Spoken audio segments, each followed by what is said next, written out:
At a point in my life, I became so envious and jealous of not just a human being, but I was jealous of my dogs. Yes, my dogs were having puppies and I became envious. I became jealous. Yes, keep watching, guys.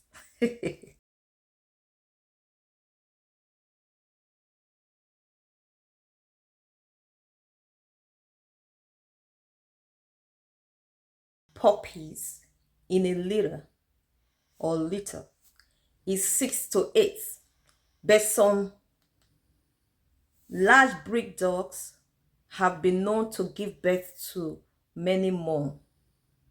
Smaller breeds may have 2 to 5 puppies. Dogs that only have 1 or 2 puppies may not go into labor on their own. They may require a C-section. Yes, dogs also do C-section. Just as human beings go for C-section, dogs as well go for C-section. So my dogs were having puppies and I became jealous. Why? Became jealous of an animal, of a pet. Let me tell you the story. So guys, share this my story. Um if you're a Nigerian, you will relate with me. You understand this story, or if you're from Africa, you understand this story very well. You will be able to relate. Absolutely. So I got married 2005. When I got married, I was so happy, and I got married in my late 20s when I was almost, getting to the big 30. And at that time, growing up from a polygamous home, there was a lot of shaming to do, a lot of shaming, a lot of what are you doing while you're not married? In Africa, where we come from, or in Nigeria, where I come from, marriage is seen as a life achievement for a woman. Uh, the culture promotes that you have to get married as a woman. So if you are not married as a woman, there's a way the society sees you, there's a way the society perceive you. uh, there's this stereotype, like sometimes after going to school, graduating from college and all of that, and you're not married, people see it as if there's something wrong with you. A lot of people can relate to what I'm talking about. And when you get married, another the problem is the woman is seen as, you just have to start producing, you just have to start giving birth. And if that is not forthcoming, the woman is seen as infertile. So there is no, the society does not put a lot of issue, or the society does not look at the man. The society look mostly at the woman. They expect the woman to start having kids, and if you don't get pregnant, or you don't have it, you're not getting pregnant, all eyes will be on you as the woman. So even when the infertility issue is coming from the man, the society actually doesn't look at the woman. It's the show is on the woman. The mirror is on the woman. The camera is on the woman. So that is the story. I wasn't getting pregnant. The first year of my marriage, nothing. Nothing, like nothing. Second year, like nothing. Third year, this time around, I was already depressed because I have also put a lot of pressure on myself. In as much as the society is putting pressure on you to get pregnant, I was already depressed. That is where the jealousy started from. Yes, guys, the envy started from. I became envious of my dogs. I see my dogs having puppies. I see these dogs, like, you know, having puppies effortlessly. And I was like, what is happening to me? Why can't I? Why can't I have my own baby? Why can't I get pregnant? Why can't I, have my own kids? How come my dogs are giving birth? How come my dogs are having puppies and I cannot have one? That is where the envy started from.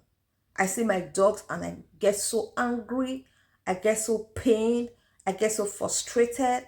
You know, sometimes I get embarrassed and get like, if these dogs can give birth, how come I can't have a child of my own?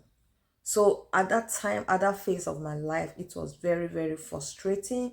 It was depressing. You know, I became really, really frustrated at that point, because even people, a friend of mine told me, she said it to my face, like, it's not about getting married now. How far? Here's the pregnancy. Yeah, well, how come you're not pregnant? That is what she said to me. A friend said that to me. You know, people say some very mean stuff to you. Some people don't say it, but their body language, you know, would be like, how come she's not pregnant? So that is actually an African, let me say, let me not use generalized Africa. It's actually a Nigerian thing. You know, once you are married, people just expect you to start giving birth, to start having kids.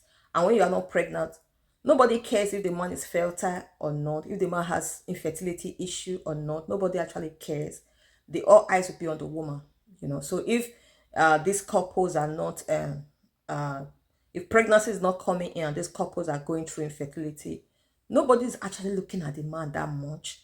All eyes will be on the woman. And there are a lot of men who have infertility issue, you know, and it has nothing to do with the woman, but the society actually turns it on the woman. So guys, that is the story. That is the story of my life. So the third year of my marriage, that was when I made up my mind. I told myself I wasn't going to disturb myself anymore about, you know, getting pregnant or not getting pregnant, having babies or not having babies. I'm a trained lawyer, you know, so I was working at a law firm at that time. And I just made up my mind, you know, I just made up my mind. Psychologically, I just told myself, no, I'm not going to disturb myself about this pregnancy thing. I'm not going to disturb myself about getting pregnant or not getting pregnant. I said I was going to pursue my career. I'm going to go to work and just forget about it. You know, in life, sometimes we get to this place and you just want to be like, enough is enough. You know, that was the phase I was at that time. And suddenly I got pregnant and I didn't even know. I didn't know I was pregnant, guys. I didn't know. I was jumping from court to court as at that time. Then I was in Lagos State, Nigeria. I would go to Ogun State, I'll go initiate a matter, you know, just moving, because the law firm I was working was a litigation law firm, so it was a very busy firm. You know, we're going to court every day. I didn't know I was pregnant already. So at the end of the day, to cut the long story short, I got pregnant for my first child, and I had that boy in the fourth year of my marriage. So I got married 2005. You know, I had that boy 2009. So that is the story, guys. That is how I became envious of my dogs. You know, at the end of the day, I have been blessed with 3 kids today. So I just want to, you know, encourage you. You know, you might be there like, the babies are not coming. Sometimes it has to do with just your mind. Your mind. Just put your mind at rest. Just make up your mind that you don't want to bother yourself. You know, that does not also stop you from going to the hospital. You know, check. Go. We went to infertility. That is another story for another day. If I'm going to do another story time, you know, we went to hospitals and all of that. A lot of negative reports. But today, we're blessed with 3 kids. What God cannot do does not exist, guys. So, guys, I don't want to bore us so much with this talk. So, guys, if you love my content, you love my content, kindly subscribe to my channel, guys. Till next time, I love you. Bye.